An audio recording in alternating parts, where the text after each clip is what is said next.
Hello. Yes, sir. Okay. You are all online, right? Yes, sir. Yes, sir. Yes, sir.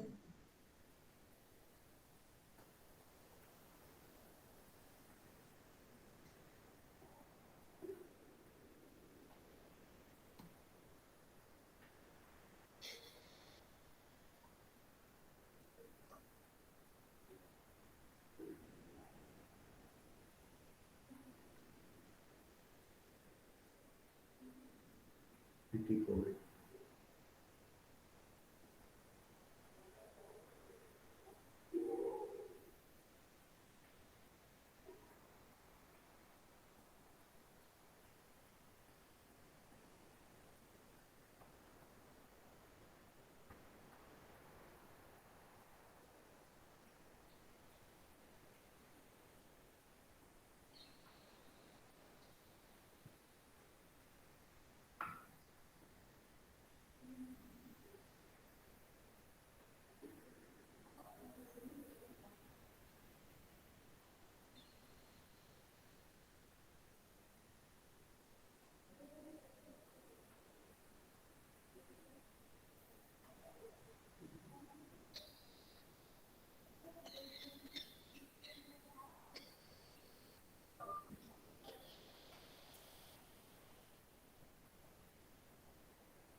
Right. So the next topic is physiotherapy in COVID-19. Outbreak of mysterious pneumonia in December 2019. It was characterized by fever, dry cough, fatigue, and occasional gastrointestinal symptoms in the city of Wuhan, Hubei province in China. Many people thought that it was leaked from the uh, microbial laboratory of the Wuhan. Some people believed that the virus have been taken from the markets of Wuhan where they sell various types of seafood. Whatever it may be the reason, however, the coronavirus has to this and attacked our mankind, devastated for 2 years, and now we are on the third phase also. The World Health Organization has declared the COVID 19 as a health emergency and pandemic. After seeing the scenario, the pathogen of this baffling pneumonia was identified as novel beta coronavirus disease named as COVID 19. The exact genesis, environment, and natural reservoir of COVID 19 and COVID is still dubious, although it is believed that the virus is zoonotic and bats are delinquent. Um, exact reason how the virus has been entered the mankind, we don't know, but most probability studies have told that it is zoonotic. It comes from the bats.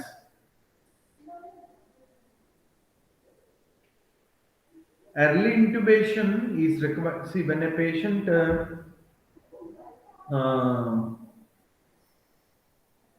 when a patient gets CO, this corona COVID-19 pneumonia, and when SpO2 levels falls less than 90 mmHg, early intubation is recommended. And mortality during mechanical ventilation is very high, even though ventilation is required. But we have seen that when patient is on ventilator, the mortality high rates are very high.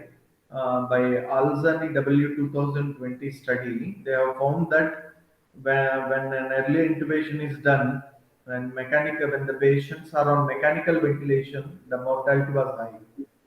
5% of COVID-19 cases require admission to ICU due to respiratory distress. It was observed that a 5% of cases require real admission into the ICU and mechanical ventilation is required.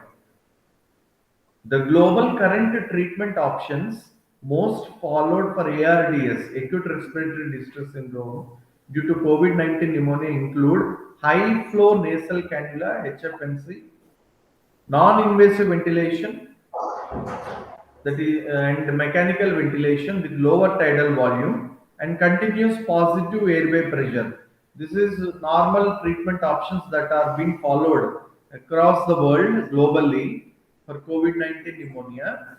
That is HFNC, non-invasive ventilation, mechanical ventilation with lower tidal volumes, and continuous positive airway pressure, CPAP. Now, what's the problem to give this is one is mortality, high mortality rate. The second problem with the mechanical ventilation and then the CPAPs and the HFNAC is there is high risk of aerosol dispersion during these techniques, provoking the risk of cross infection. As most of the COVID-19 hospitals are not having negative pressure isolation rooms, there is also acute shortage of mechanical ventilators globally. See, there is high risk of aerosol dispersion, and aerosol dispersion can lead to cross infection to the medical workers and other patients. And also, most of our Indian hospitals, especially not only Indian, many Asian countries hospital, we don't have a negative pressure isolation rooms so that we can control these aerosols. And also, there were acute shortage of mechanical ventilators globally at when this scenario is in 2020, not in 2021, because 2021 many mechanical ventilators have been imported. Many industries started producing mechanical ventilators, and even we should be very proud. IIT Kanpur, they have designed a ventilator at a very cheapest rate. So this scenario was in 2020 when COVID-19 was in the first phase. So in such cases, what to be done? When we cannot control the aerosols, when we cannot, and early intubation is leading to death of the patient, and cross infections are occurring. Negative pressure isolation rooms are not available, and we don't have enough ventilators. At what time? What to be done? So, early intervention with chest physiotherapy can prevent the need of intubation in COVID-19 patient with respiratory distress.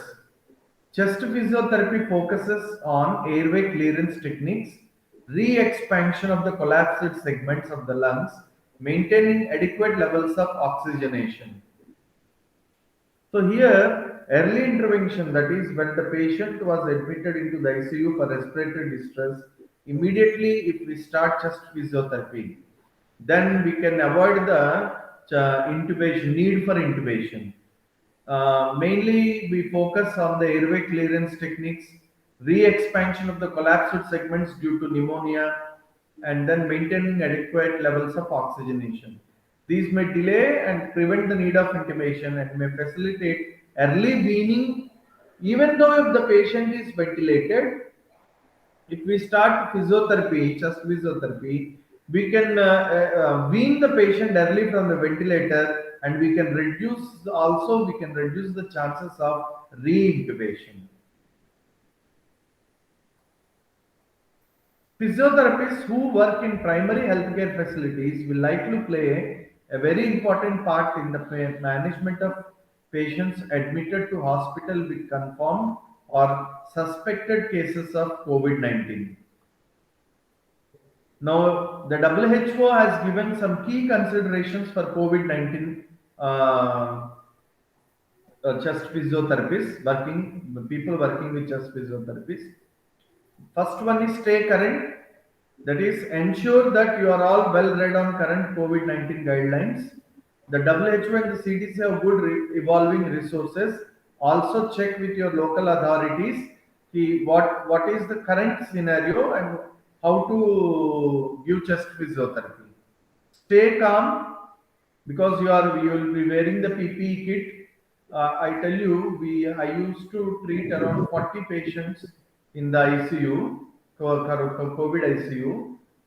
You will highly suffocation will be there. Highly suffocation will be there. You will be isolated after that.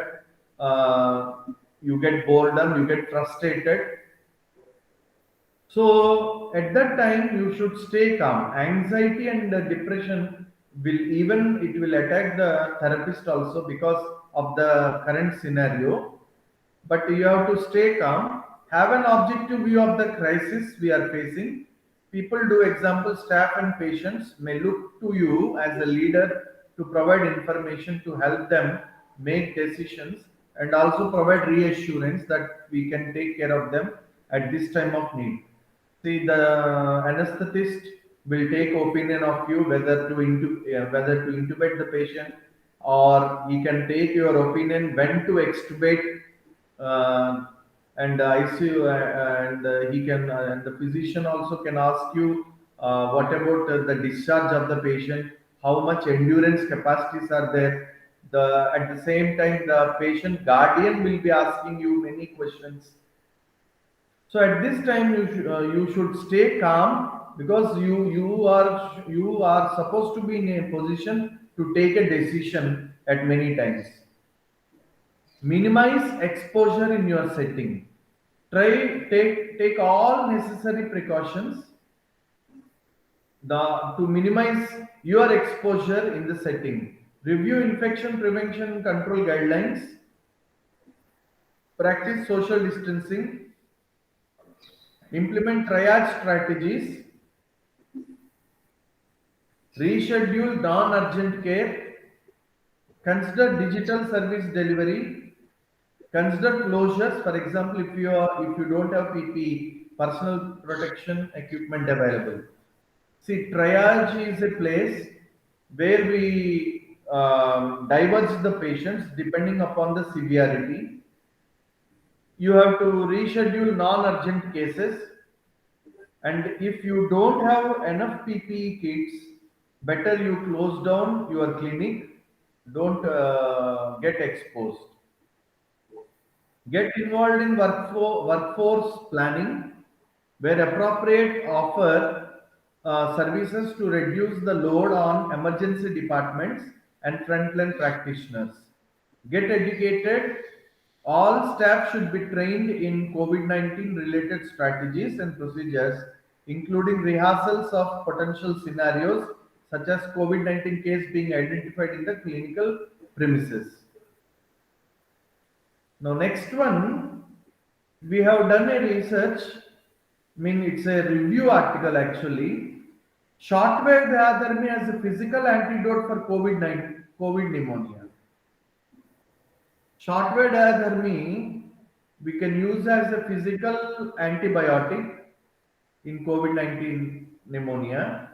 The biothermal therapy, which uses deep tissue heating for various conditions, is a research based approach which dates back around 200 years.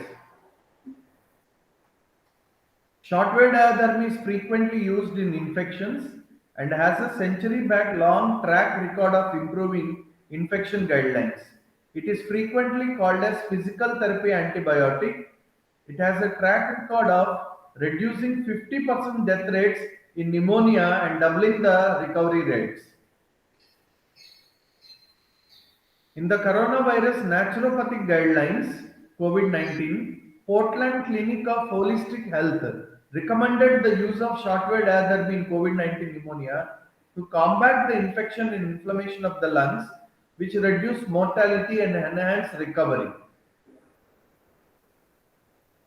The benefits of shortwave diathermy on the pneumonia were first recognized by Frederick D. Kraft and Byron Sprague of New York about the year 1906. In 1921, there was a severe pneumonia epidemic in United States Marine Hospital, New York. A study was conducted on 41 patients with radiologically and laboratory diagnosed pneumonia cases, where 20 cases were given shortwave diathermy and 21 cases were on control.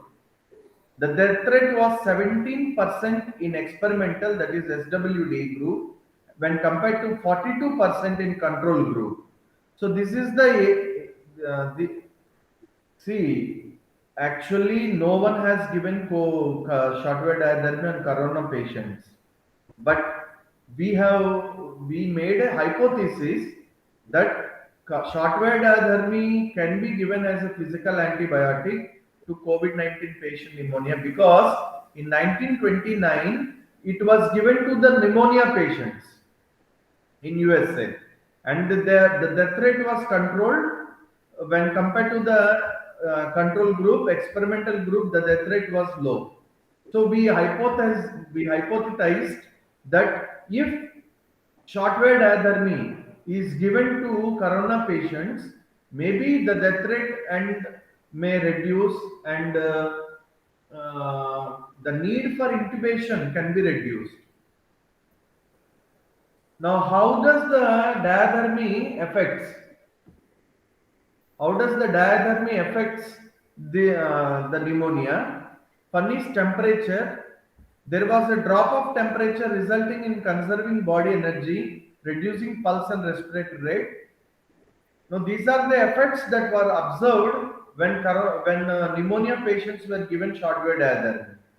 Circulation, there was a lessening of cyanosis and was more evident when lower lobes are affected. This effect is due to decrease in pain and improvement in the intrapulmonic circulation around the consolidated areas. It decreased the load on the right ventricle, resulting in improvement in the quality of pulse. Respiration, the respiratory rate was reduced by an average of 5 per minute and respiratory grunt disappeared. All these efforts are contributed to improved pulmonary circulation in response to heat.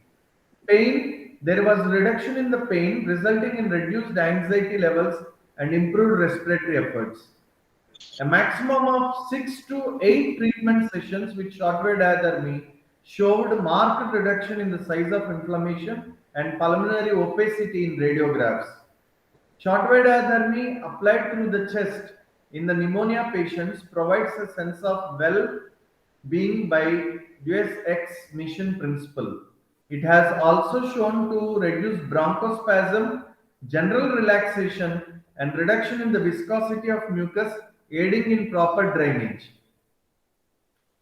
So this is how we can apply shortwave diathermy by using disc electrodes without touching the patient, so that we can avoid the contamination of the electrodes. So we have given a hypothecation. This is our own staff, Dr. Ranjit. We have shown on him and we have hypothesized, but we didn't get permission from the ethical board over here to do this on the COVID-19 patients. But we hope in few further when we may get a chance to do this study. We just presented a review article we have based on the hypothesis that was made on the US Marin Hospital pneumonia tragedy. Okay, rest of the things we will see in the next class. Next. Fine, sir. Dr. Hina, Yes, sir. you are a cardiopulmonary therapist, right? Yes, sir. So, what do you say about this concept, SWD on pneumonia? Sir, I had never thought of this thing. I will read about it, but Okay. because it is the deep penetration of the heat, so it may affect the viral load. Because the SWD works on the principle of deep penetration, and it also has the Uh, effect on healing as well. It has effect on yes, inflammation as well. So that yes, could be that yes. your hypothesis may be something which is Uh, going to be because effective. it has been proven positive in pneumonia in 1921 in Yes. US Marine Hospital. But here we try to explain, but the risk of contamination, they have not given us permission to give Yes. shortwave diathermy. But we have presented this article. It has been published also, review article. Okay, sir. Okay, you can So go we'll through go through that. that article definitely, sir. Article. Okay. Rest of the things, there are many more things that we have done during COVID-19 because we ourselves were giving treatment in the ICU. Hmm. So we were posted in the COVID-19 hospital. So I will demonstrate all the things that we have done in the COVID-19 in the next class. Okay, sir. Fine. Okay. Okay. Thank you, sir. Okay. Welcome. Thank you, sir. Okay.